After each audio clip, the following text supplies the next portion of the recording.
ఇది 2014-19 మధ్యకాలంలో ఆనాడు గౌరవ మంత్రివర్యులు శ్రీ కొల్లు రవీంద్ర గారి చేతుల మీదుగా ఇక్కడ మనం శంకుస్థాపన చేసుకున్నాం.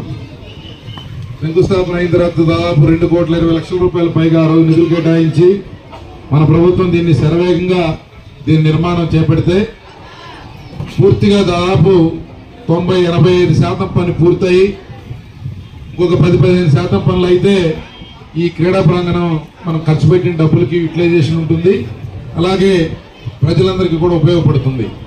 కానీ తర్వాత వచ్చిన వైఎస్ఆర్ కాంగ్రెస్ పార్టీ ప్రభుత్వం కనీసం దీనికి ఒక 5-10 లక్షలు కేటాయించి దీన్ని యూటిలైజేషన్లో తీసుకురాలేకపోయింది. కారణం ఏంటంటే వారికి ఇట్లాంటి కార్యక్రమాల పట్ల శ్రద్ధ లేకపోవటం, ఒక మూర్ఖపు ఆలోచనతో ఉండటం.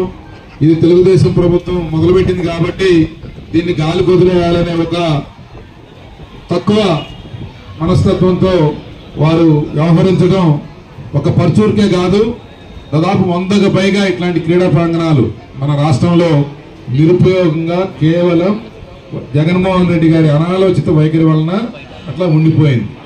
ఇది చాలా దుర్మార్గం.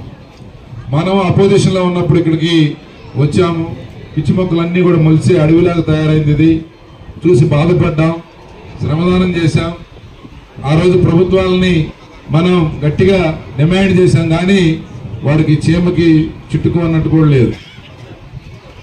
కానీ ఈరోజు 1 సంవత్సరంలోనే రవినాయుడు గారు చైర్మన్ అయిన తర్వాత ఇది ఒక ఇమ్మీడియట్గా 25 లక్షల రూపాయలు శాంక్షన్ చేసి మన మీద ఎంతో ప్రేమతో ఆప్యాయతతో అడిగిన వెంటనే ఆ డబ్బు ఇవ్వడమే కాకుండా నిరంతరం పర్యవేక్షణ చేసి పని యుద్ధ ప్రతిపద మీద అయ్యేటట్టు చూసి వారు మనకు సహాయ సహకారాలు అందించారు. గట్టిగా చప్పట్లు కొట్టి వారికి మన కృతజ్ఞతలు తెలియజేయాలి.